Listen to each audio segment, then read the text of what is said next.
Ladies and gentlemen, here we are, ready to go. Here. ABB, how you doing today, sir? Good, man. Winter is coming. I can feel it.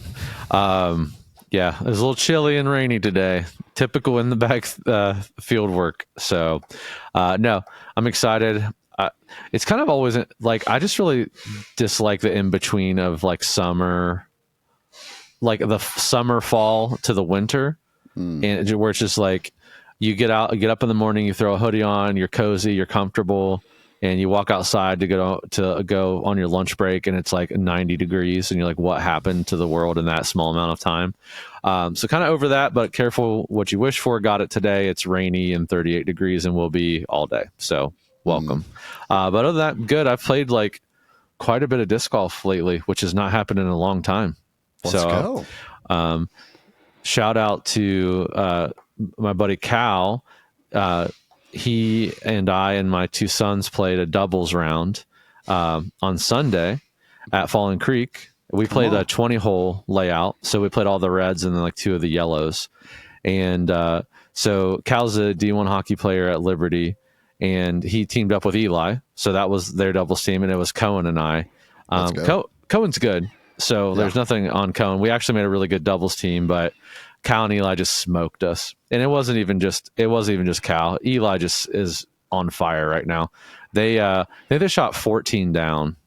Wow. And Cohen and I shot 11 down, so we didn't do terrible, but they were just like smoking. And I'll be honest, they kind of like stopped. They started taking some fun lines after they got to like 10 down, and they probably could have got to 16. I'm just guessing. So a lot of fun, playing some fun rounds. I think I'm just trying to have fun with disc golf again. I think I kind of lost it for a minute, you know? Yeah. I'm sure you go there a lot because, I mean, it's my job more behind the scenes, but it's really your job in front of the camera and like trying to play disc golf and be interesting and like teaching all the time. So do you experience like waves of burnout probably? Oh, for sure. For sure. And like, even right now I'm in this, like I'm trying to push the 450 barrier and hit it consistently. So it's not only like there's a thrill and a rush because I'm seeing distance gains on one side, but it's also like a large amount of work to do that. And then I'm also trying to, like I do this for content and a living and things like that. But like right now I'm in full baby prep mode for the channel. So it's like, okay, we have no idea when he's going to show up. So it's like, okay, I'm actively trying to shoot every video through the end of the year. Right. In the next, like, it feels like I'm doing Vlogmas prep without doing Vlogmas. Right. So there is a relief on that side of things because while I'm still trying to shoot a lot of videos in like a fast period, it's just like, oh, I'm not doing 25 videos in 25 days. Amazing. Okay, cool. That's great. This is actually super chill. But yeah, I actually am like tossing around the idea. And so in the bag, like I feel like in the bag listeners are some of our most dedicated. We've talked about it before. Like there are people that listen to the podcasts, but y'all are the real ones. You are truly a dedicated core. So I feel like you're a good sounding board for ideas as well in the bag community. So I would love to know, because I tossed this idea around of just shooting a video that is not like, it's not clickbaity in terms of anything. It's just me playing around. Like it's just me playing 18 holes, kind of talking about my shot selection, but not like I've done in some episodes where it's like, I'm going to play one hole and it's a 10-minute video. And I'm just explaining every single possible thought behind it. It's just like, hey, I'm going to go here, and the reason I'm doing this is this, and I throw the shot. Like you're just walking along with me for a round. Let me know, audience. Is that something that like would fit in there? Because it also, if that's the case, I think it works really well for like when we do subscription boxes and stuff like that of, okay, really get to highlight the discs and go through the decision-making process of why I'm choosing those discs. We'll see. Yeah, no, that sounds a lot. It's funny. I've like the thought that's hanging up in my head. Like I think it's a really fun idea, by the way. But the thought that's hanging out in my head is you said I'm prepping videos and I'm in full video prep for baby mode or whatever sentence you said. And all I could think of is like new channel, Robbie C. Child Rearing. Like that's like that's the channel we're going to. But that I don't know why. Like that it was like a daydream that was happening. So anyway, but I think that's a fun idea. And Robbie, I think there's like some value of like how do you play a good round with 3 discs? Just thinking about the subscription box. You know what I mean? So Yeah. let us know, listeners. Hey, you all came out. You came out for the last episode. Tons of comments. Loved all the feedback. That was a fun time listening through, and I'm glad to see that I'm not the only Undertaker. I was trying to be clever. I don't know, Undertaker disliker out there. So, Dude, I don't know if you saw it. I'll give him a shout out here. Bedanza dropped a video recently that was talking about like his off-season prep, and so his fairway driver that he got for Tech Disc was the Undertaker, and he goes on blast for the Undertaker. Like it felt my whole video where I talked about like why I was moving to the zone. It had like feelings of that, but just straight up on how much he hates the Undertaker, and I was like, my boy, this is like I get it. I am so proud of you at this moment, Anthony, for like just sending it on. That's fun. So it is for the Undertaker haters out there. Anthony is actively trying to find someone to trade his Undertaker Tech Disc with, because he's like, it's bad data. It's bad data. I can't hold this disc. That's hilarious. Well, anyway, before I get any more trouble from the Undertaker gang, let's bring in our guest for this week. I love it. It's Josh. Welcome in, Josh. How you doing today, sir? I'm doing good. How about you guys? Hey, we're doing well. Hey, I want to give a shout out. Let's give the people a peek behind the curtain. Ooh, okay. Some days we have like it's just really smooth. The platform we use is really easy. Some days nothing's like clicking. The ones and zeros are not lining up, and we have a little bit of some issues. And I just want to give Josh a shout out because he's been a trooper. We've had to be a little creative. We had to like come in and out of the room and do a few things several times, but we're here. We're ready to do the episode, and we're glad he's here. I'm going to go ahead. Do we want to go real behind the curtain here? Let's do it, guys. If we're going to go real behind the curtain, we had Andrew on 2 weeks ago, and when we had Andrew on, Andrew is part of like a tech production company, and when we finished, Andrew was like, "Guys, I'm sorry, our internet is so bad." He was apologizing for his internet. Josh, he works at a tech company, so like. It happens. It happens to all of us. So nothing we can do about it. Respect, Andrew. We love you. Thank you for listening. Thank you for coming on the show. You're the man. And it just shows nobody is above the power of the internet. So what are you going to do? Well, Josh, we want our players to get to know you a little bit. Our players. I guess they're listeners. They play. Yeah. Like I would love to meet someone who listens to the two of us ramble about discs, and they're like, "Yeah, I just don't play disc golf." If you found us somehow and I'm sorry. Like that's all I can say is I'm sorry for that. That is tough for you, brother. Yeah, right. So Josh, how long have you been playing disc golf, man? It's been probably a year and a half. I started May of 2023. Okay. We're seeing more and more of like post-COVID golfers, Robbie. Yeah, I'm here for it. Josh, so if we took you and we put you in a field and we said, hey, we're going to put a basket X amount of feet away from you, how far do you feel like you're consistently reaching that basket, forehand and backhand? Backhand, I would probably say 350 to 375. And forehand, probably 325. Every once in a while, I'll get that perfect flex, so I'll go like 375, but not very consistent. Okay. Awesome. We're here for that. It's that nice feeling right now, especially in the amidst form change. It's just nice when you surprise yourself and you're like, oh, I actually kind of crushed that thing. That feels really good. So I like that extra things were dialed. I got 50 extra feet. I feel that in my soul. So if we put you on the putting green though, Josh, and we said, all right, you got to make 10 putts from 15 feet, 10 putts from 25, and 10 putts from 40 feet. How many are you making at each station? 15, I'd probably say 9.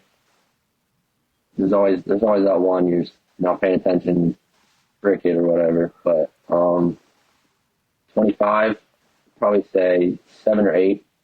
I'd say I'm definitely got better recently inside 30, and then 40 like 2 or 3 on a good step. good step putt. Okay. I think very. I think that's like the standard I try to keep. You know what I mean? Like I think that's a very solid. You can score with those numbers, I believe. Totally. And especially if you're throwing 375, 350, 375, lots of baskets you're going to be able to reach, and you're actually able to convert. So it would be one thing if you're like, oh, I throw 250, but I'm like a crazy putter. You kind of have to be able to do that to convert at all. And then if you throw super far but you can't putt, that has to be some frustrating disc golf. My heart breaks for those of you that throw that far and can't finish out the hole, because for those of us who like to putt, we wish we could trade places. Let me just tell you that. Yeah. So, Josh, final question. What would you say is the biggest strength of your game?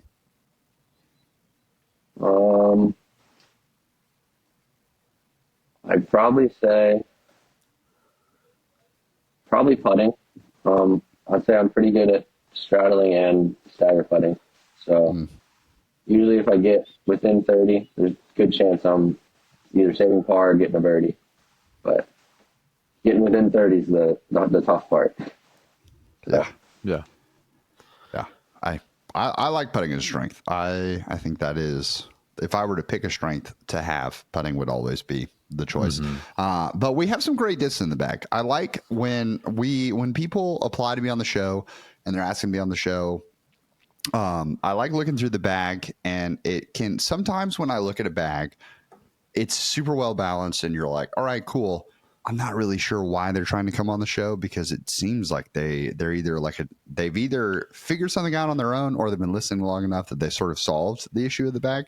I never really thought about that as an issue as we did this podcast, is that I thought like 100+ episodes down the road, it would be hard because we've already talked about that slot. I forgot that this is supposed to be a somewhat educational podcast, and that our audience would actually learn and get better for it, and thus the bags would also improve. So our dedicated audience actually ends up being less of a target for coming on the show. Did you ever think about that, Brad? Because I sure didn't. I'm sitting here thinking now, I'm just like, wow, that's maybe a little like, that's very, very interesting, Robbie. That's all I have to say about it. We've made our job significantly harder. Yeah, that's true. But that, good for us. Good for us. But Josh, what I really appreciate about this is that I think your bag is extremely well balanced, but even coming down to you looking at a slot and being like, it's balanced, but the glaring issue still becomes like hey, I just don't have this disc, which is really good. So we're going to talk flippy putters is the goal today, which means we're going to start at drivers and work our way down. So immediately my mind is pulled to this Mentor. Not a very popular disc. Right. How did you land on the Mentor, and what does it do for you? Actually, I'm from the Pennsylvania area, and there's a Play It Again Sports pretty close to us. And we were just looking through the discs one day, and I think my brother actually bought it, and he threw it, and he's like, I don't like this. So I was like, sure, I'll give it a try.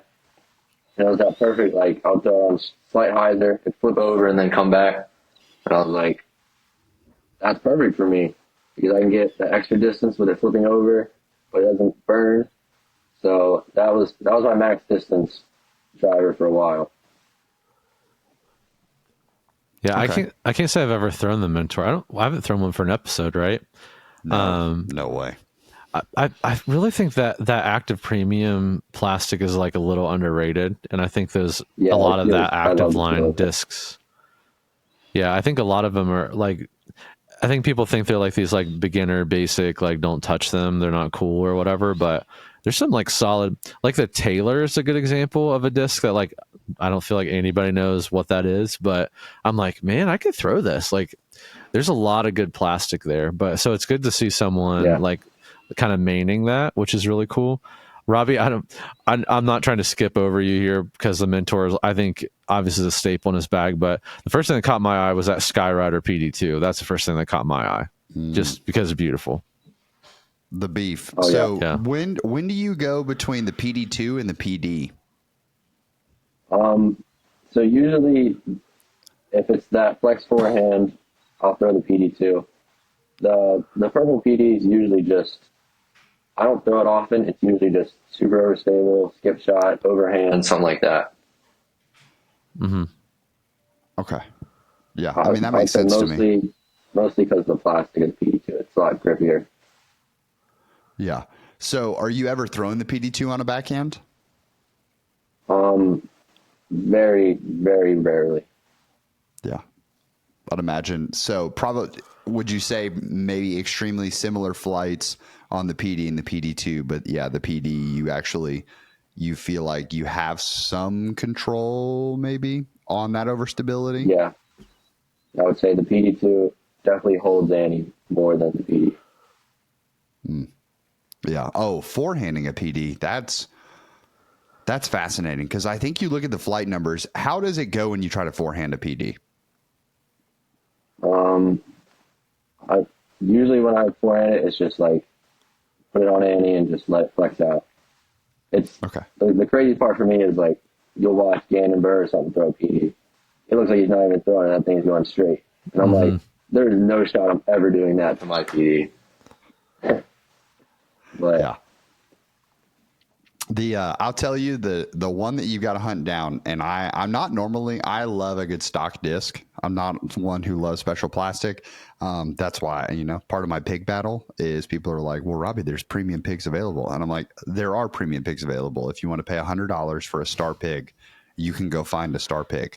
I would like people to be able to buy star pigs for $20 instead of $100, but that's fine. Neither here nor there. I'm apparently just a hateful person, so that's fine. But the PD, I'm in a mood today, guys. I don't know where it came from. He's out for everybody. I'm not. So Out for everyone. Watch out. the PD. There's a Colton Montgomery swirly S line run that was the Lone Howl. Yep. The Lone Howl 2 is fine. The Last Howl is fine. If you can ever find a good price on a Lone Howl 1, it might be the best flying PD that I've ever touched or thrown. definitely have to look that one up. Okay. Innova made swirly S-line PD. It's incredible.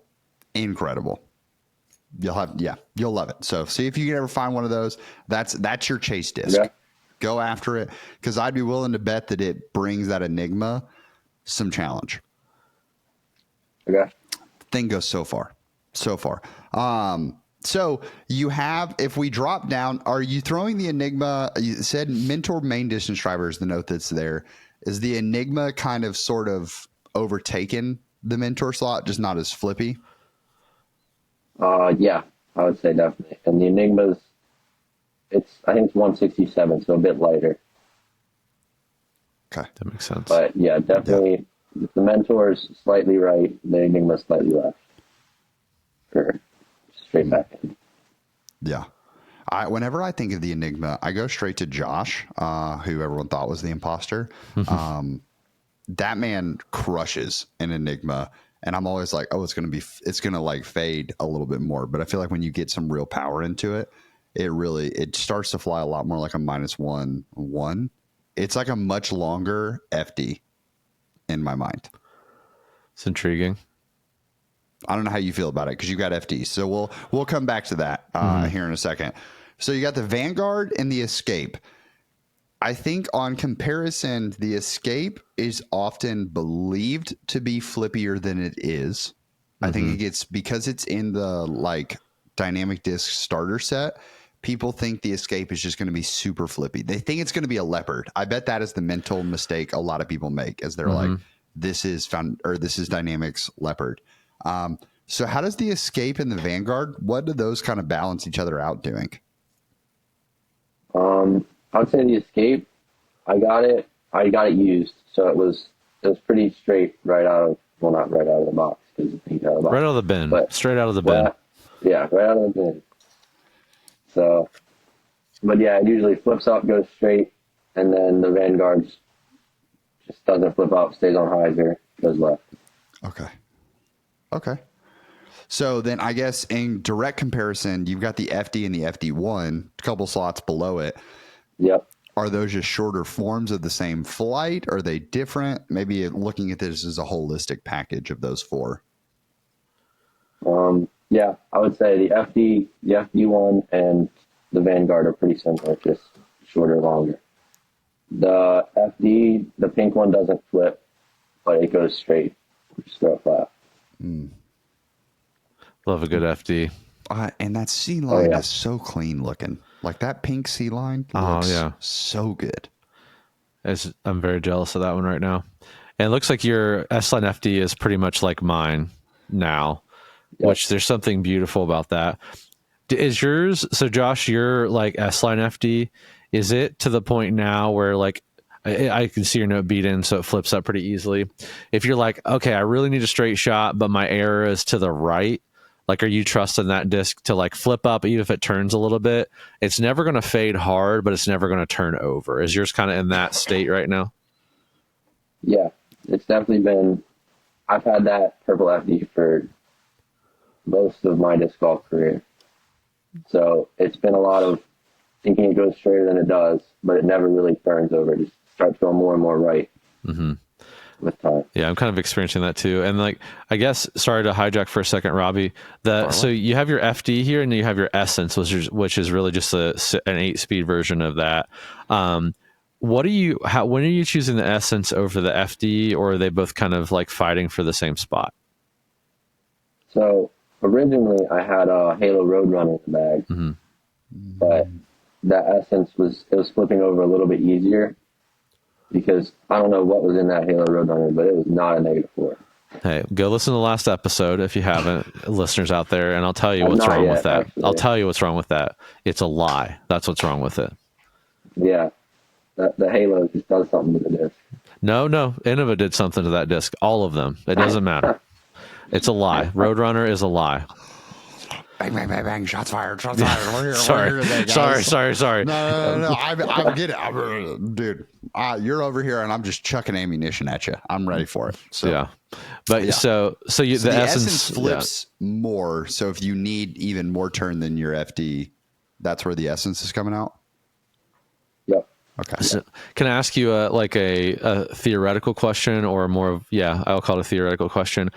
What makes you want to grab the Essence and be like, okay, well, this one just turns more, versus like, okay, I'm going to adjust my angle on the FD? Let's see. I would say I could definitely see a world where the FD just takes both of those slots. It was definitely the FD I would always throw when I was like less confident, because I was a lot more confident in the FD. The Essence was a lot of just when I know it has to like just turn and then come back just a bit. The FD, usually doesn't come back. It just turns, but then doesn't burn. It just lands flat. Gotcha. Okay, so there's probably a world, you're probably getting ready to start like kind of an FD cycle there, right? Because your FD, your S-Line one right now is getting pretty flippy. It'll eventually get probably a little more flippy. Your C-Line, the more it gets beat in, will just be like, it might turn a little bit for you. Kind of give you the flight, maybe your Essences at some point if you really beat it in, and then you cycle in a new FD in front of that. So there's probably a world where you could do that. Have you ever thought about that? Definitely. So when I first got the FD, loved it, and then got the C-Line in one of the Discmania boxes. So, and then that thought came to my mind, like, they're like $20. I could definitely cycle these. And then got the FD1 as kind of like the overstable of the three. I mean, if you wanted to be that guy, you could just get rid of that Glory 2 and throw an FD3 in there. Just go all FD. Yeah. I've been tempted. I found the Glory in used bin. I was like, that's too beautiful to turn at. Yeah, it's a great disc for sure.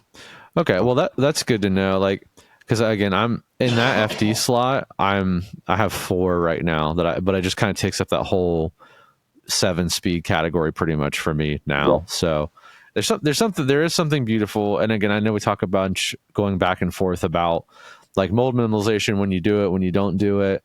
And like, I think this is an easy opportunity. Like, it doesn't feel forced. You know what I mean?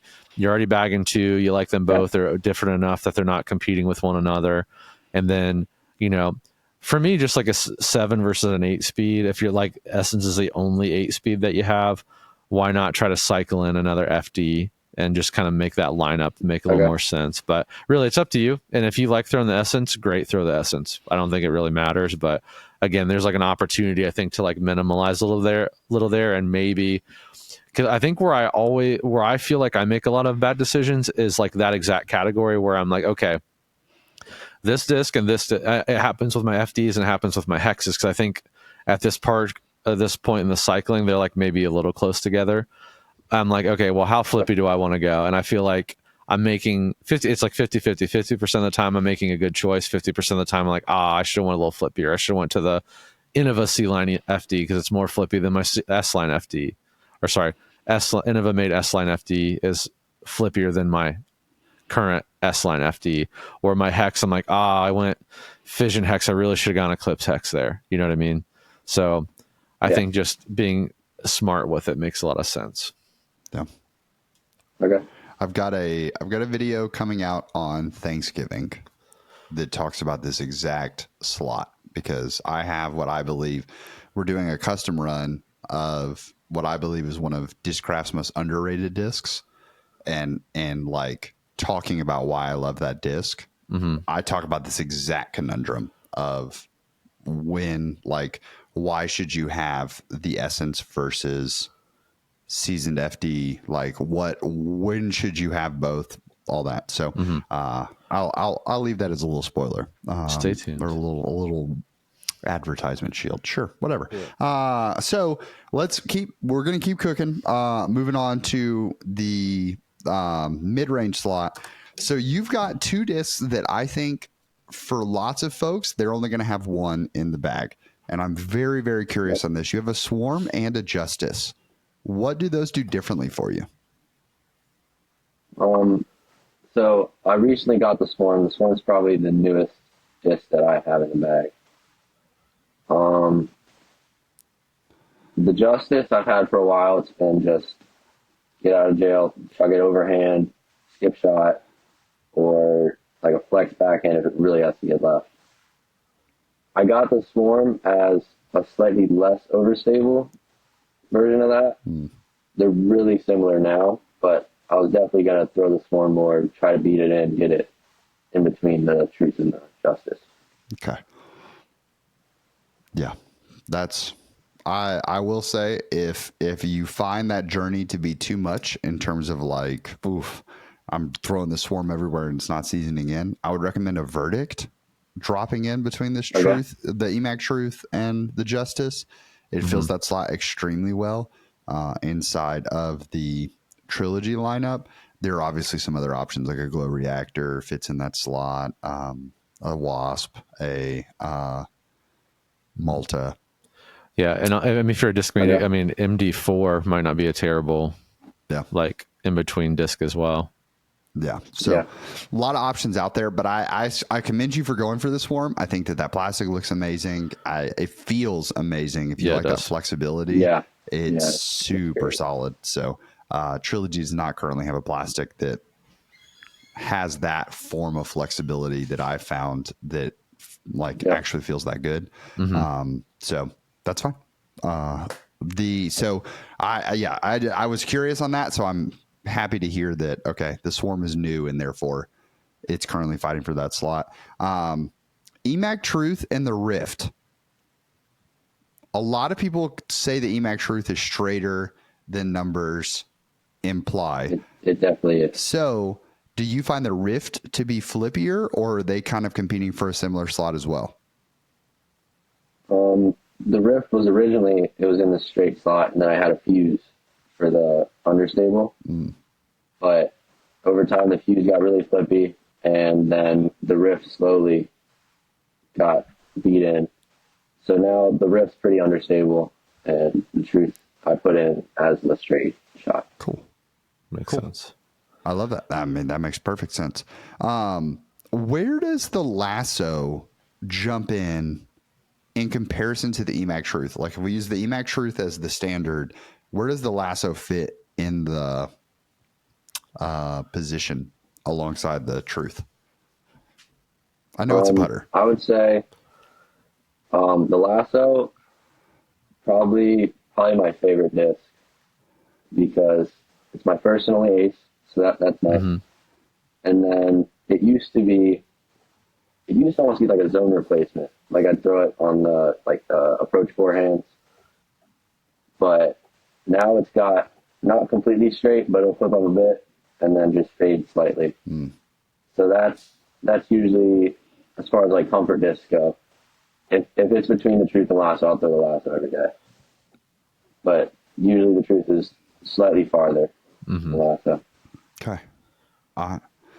The lasso's got some history with Foundation. We love the lasso. We're here for the lasso. Lots of things, but I can't say that I've thrown lassos a ton. I don't know about you, Brad. Yeah, they're fun. They're a fun time. Me and the lasso have a complicated relationship. So, but yeah, they're a great disc. I think you said it right. I mean, they're basically a beat up zone, like off the shelf, which is kind of fun, right? I think I would say it has a zone feel versus a putter feel. It's more, to me, it feels more like a 4-speed than a 3-speed, but I think it almost has the same shoulder. Yeah, right. That's really, because I don't really feel like it's a throwing putter.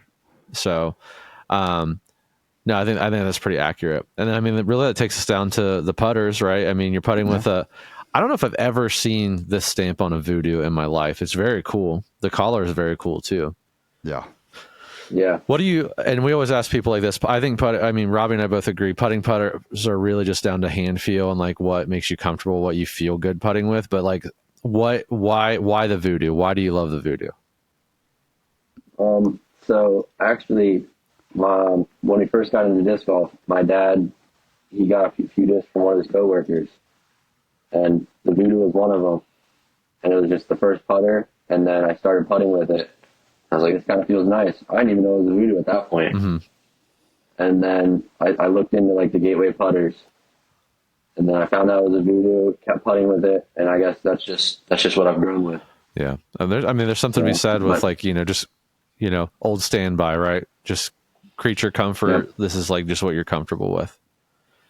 And definitely like the beadless for sure. I've tried a few beaded putters. Yeah, I feel that. And then the dagger, is that like, are you a guy who's like, okay, my Voodoo is my normal putting putter, but when I get out like outside of circle 2, I'm using a different putter? Is that what this is, or is this like a throwing putter for you, the dagger? I watched, I think it was Robbie, was one of your videos about outside of circle 2 putting with like a dagger, and I put it in the bag thinking about it. But usually, if I'm outside of circle 2, I'll just give it like a slight flick with a spore. Yeah. Just as like a frisbee toss. Yeah. So this showcases you. This would be a nice transition point because Brad doesn't get to see the bags before. So, right. Josh, Brad, here's the conversation update for both of you. Okay. Is that the dagger is what Josh was trying to use in the slot that we're testing today. Sweet. Yep. But unreliable. If you want to talk a little bit more about like some of your discrepancies, the wrong word, shortcomings that you feel the dagger has. Yeah. I would say it's been in and out of the bag. I used to have a Fierce, but the Fierce was just too flippy. Like I just barely throw it and turn over. Mm-hmm.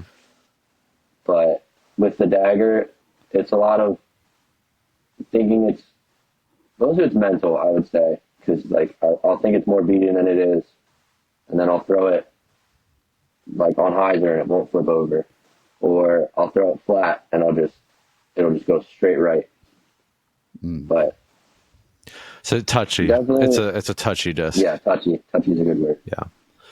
Yeah. That's always a complicated disc, especially if it's one you want to like. Yeah. No, trust me, I get that. All right, well let's go ahead and dive in here. Want to get your recommendation going. So I actually threw 3 discs today, and what's fun is I think they're all like a little different. So I think it's going to be personal preference. And Robbie, I'm going to like kind of lean to you on kind of like decision making for him. Because I know you have experience with the dagger and kind of like some of these pains as well. So today I threw the DGA Surf, I threw the Pure, and I threw the PA5. So all understable putters.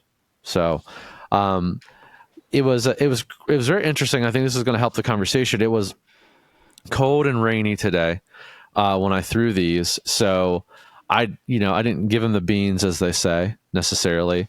So I was really trying to like really pay attention to their flight path. I was throwing probably like 60% power. So, but I think like if I'm thinking when I'm going to throw these discs, like an understable putter, I'm not going to try to yam on one. If I want that understable, like left to right, I'm probably going to lean into probably a mid range, as long as it's not like a super short hole, right?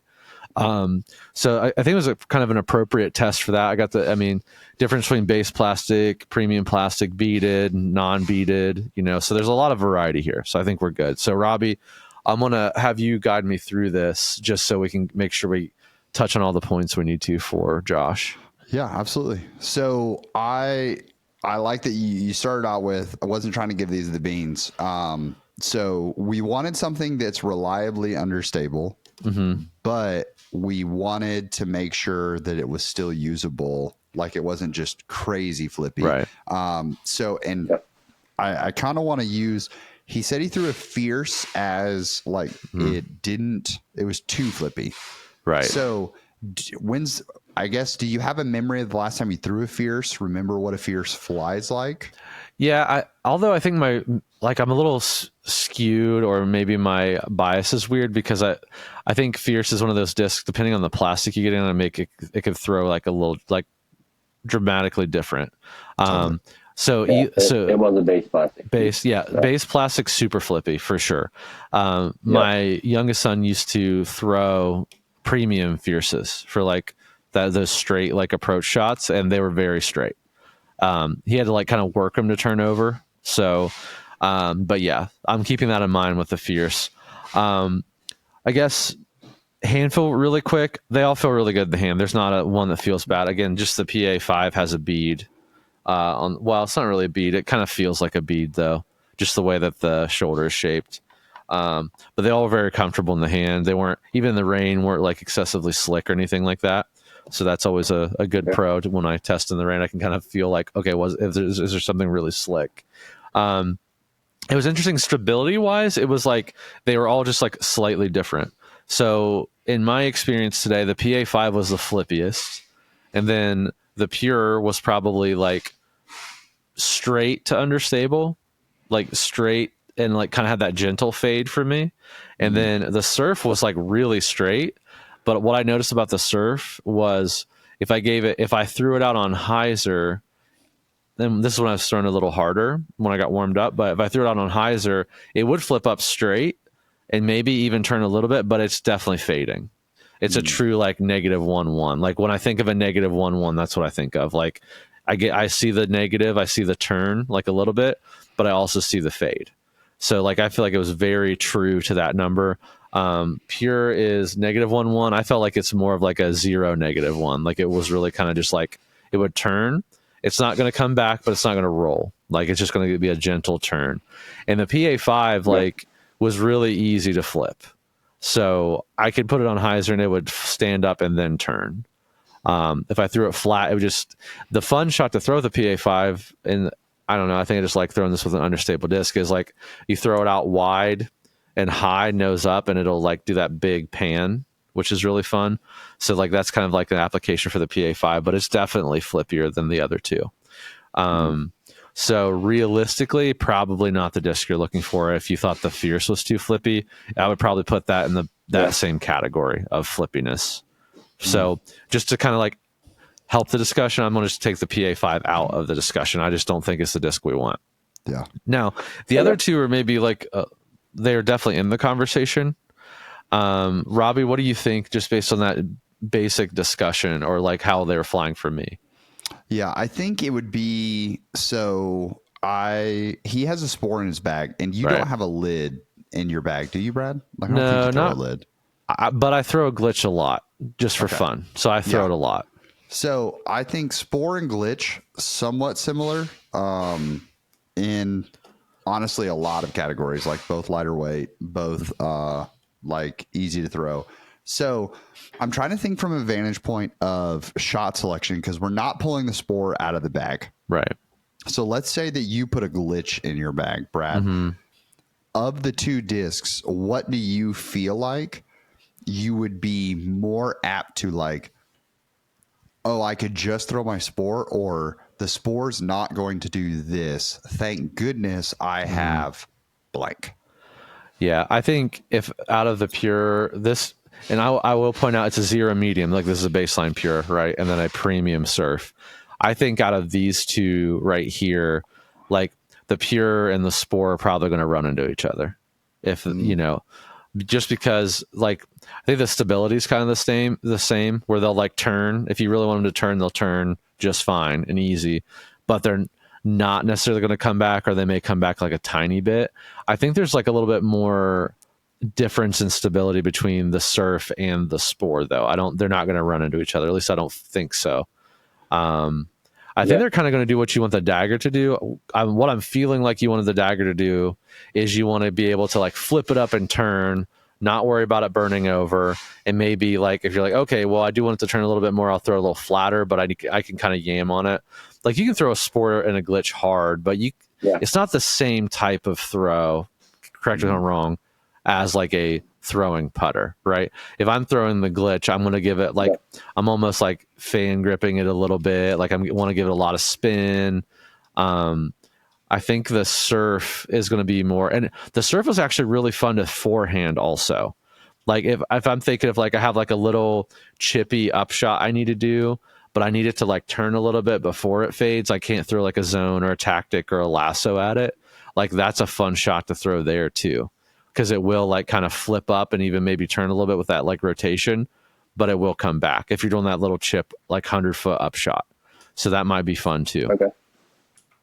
Yeah. So, Josh, what are your thoughts on this in terms of you've got the baseline pure that fills that slot a little faster, but I agree. Like, I think that it seasons in quicker, obviously, as opposed to, because the dagger is also retro, so it's baseline as well. So it's just going to continue to season in past something versus the premium plastic spore almost feels like it's going to be like a shorter rift. Does that sound right, Brad? Yeah. Yep. That's very accurate. So what are your thoughts there, Josh? So funny story, actually. I had a 0 medium pure for about a week, and we were on vacation in Scotland, and we were like, I'd love to play disc golf in Scotland, so we brought a few discs over, and it was windy, and I threw it into a headwind, and it just dove into a pond. I had it for like literally a week. So like, well, okay, I don't know what to do about there's some that. trauma So, with the 0 medium that's pure. what really started the trying to find us a fluid putter conversation. So, but yeah, I don't think I've ever seen the surf from. That's fair. So if yeah. Listen in the surf, Robbie. That's the one. I feel it. Pure's not the one. If you found yourself in Scotland in a headwind, you're going surf or you going pure? I'm going surf every day. Okay. The surf will anti-surf, so that's what we want here. I think it'll be a good choice. It's going to be a fun disc for you. Yeah. Well, Josh, we'll get this in the mail. If would you be willing to come back on and let us know how it flies for you? See if you can learn how to surf. That'd be fun. Awesome, man. Awesome. Well, thank you so much for coming on, Josh. We appreciate you, and we'll see you in a future episode, man. Thanks for having me. All right, another one. I didn't mention it, but guys, I feel like we talk about it almost every episode where people have cool discs in their bag. Is that spore not one of the prettier looking spores you've ever seen? It's deception. Is it chalky?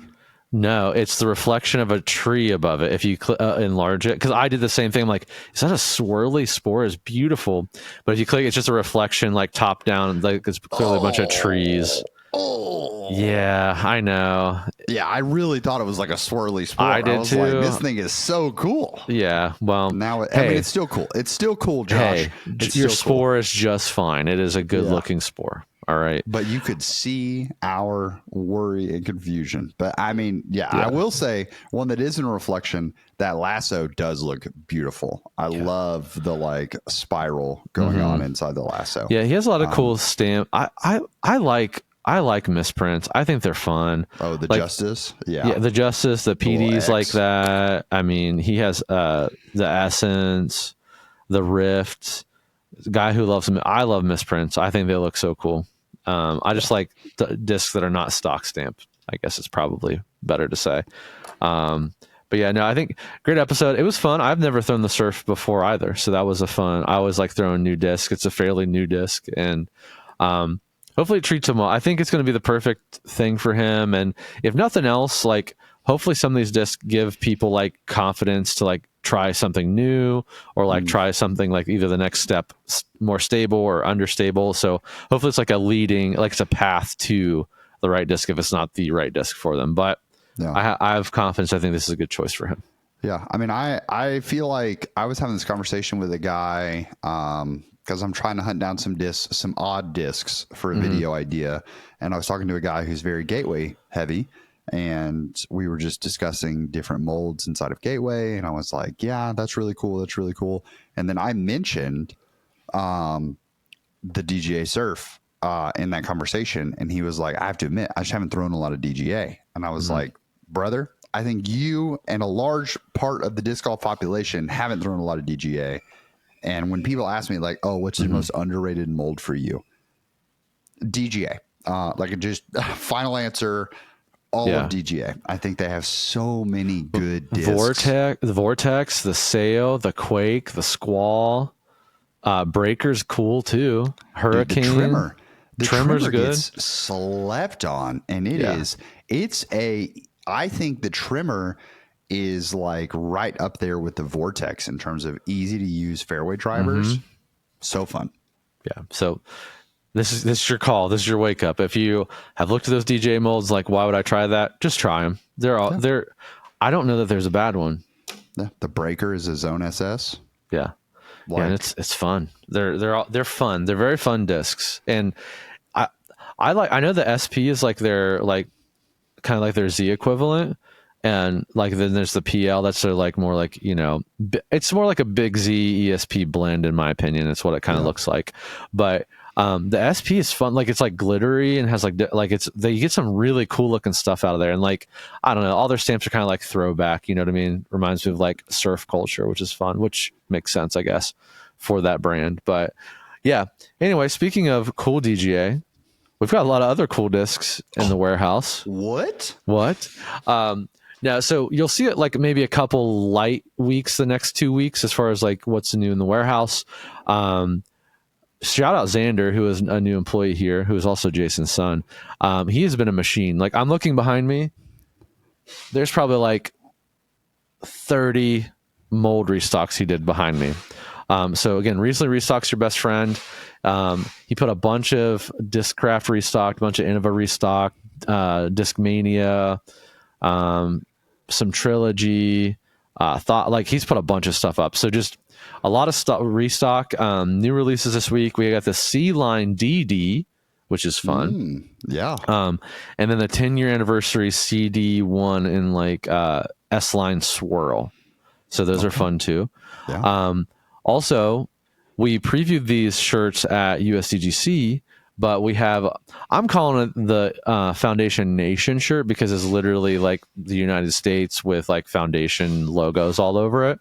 It's not the Foundation Nation logo. So I don't know. You'll see it on recently restocked, but we're dropping those finally for all of you folks. So you can purchase those this week. Also, our certified used is looking fresh and awesome. We've got a lot of cool stuff, including like the MVP, like Halloween stuff that the guys threw for videos are in there. There's going to be a lot of cool certified used. So make sure you check those out. Again, that's just like either discs we've thrown for content or our foundation care, where you can try disc out for 30 days risk free. If it doesn't work out for you, you get sent back in and you can exchange it for a disc that will work for you of like value. So we received some pretty new discs from there. And basically what we do, we look them over, we clean them up, we make sure they're really pristine, and then we sell them for a discount accordingly. So you get, I mean, this surf actually came from that. It was thrown one time, like it's brand new. So you know what I mean? Like that's an option as well. So keep an eye out for that. Also, in the bag merch, this is our episode 56 tee. I finally got one after, I don't know, 6 months or so, but check out the In the Bag collection. We love you all. Thank you for your support. There's all kinds of stuff in there. There's new shirts. There's zones. There's pigs. There's all kinds of fun stuff in there for you. So make sure you check that out. Robbie C virtual lessons are in there. I know we're going to have a little bit of a pause, Robbie, for the little one, but there will be lesson availability after first of the year. So make sure you're checking that out. Those are going well and getting a lot of good feedback, Robbie, on this end. So keep up the great work. So make sure you check those out. And then should we give the people a little tease for Black Friday? Like what to expect? Yeah. So we're doing mystery boxes again. So 3-disc mystery boxes. They're going to have a custom stamp disc of some foundation variety, including some new ones that no one's ever seen. Second disc, I'm calling a not a lottery disc, wild card disc. It can be anything from a stock cool disc to there's some buzzsaws in there. There's some stuff that no one's ever seen before. There's some limited run stuff. There's some cool misprints of custom discs in there. That middle disc can just kind of be a little bit of anything. That's the real wild card.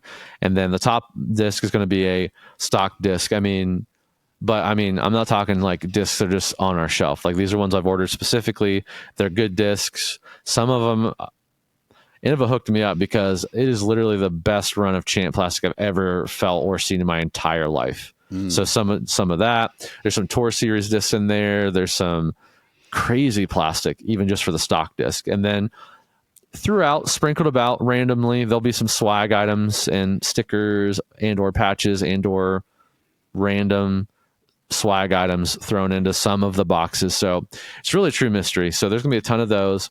But they sold out in like less than 13 minutes last year. So make sure you're there quickly on Black Friday, 5 p.m.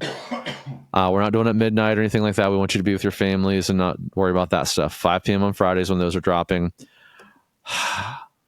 They're finally here. We've got foundation jerseys. Those are dropping on Black Friday. No one else knows that yet. So no one else knows that. People. Exclusive. We also have some new custom stamps that are dropping, including we're going to have some restock of some Robbie stamps, some new Robbie stamps. Yeah, new molds. And then we're also going to have a new mold and stamp for Trevor, restock of your favorite Connor ones, restock of your favorite Hunter ones. We're going to have a little bit of everything. It's going to be a blast. It's going to be a great time. Then also on that Monday, there's another special mystery box, if you will, of variety, a 12-disc mystery box on that Monday. Dropping. So a lot of fun there, working with a lot of fun manufacturers, had some personal conversations and some few surprises even for me in those boxes. So a lot of fun stuff coming out. So bear with us. And yeah, as always, recently restocked is your best friend. Keep it there. Watch out on our socials. We'll be teasing everything. The subscription box this month, I forgot about that, has a mystery disc in it that you can guess and tag us on social media with a video of you throwing and guessing it, and you could possibly win a grand prize from that. So it's November, the season of mystery. So as always, we appreciate you all extremely. We're extremely grateful. Love that we get to do this. Thank you all for being you. And while you're shopping and you get that shirt, put it on. But when you're trying out those accessories or those discs, if they're good, keep it in the bag. We'll see you next one. See ya.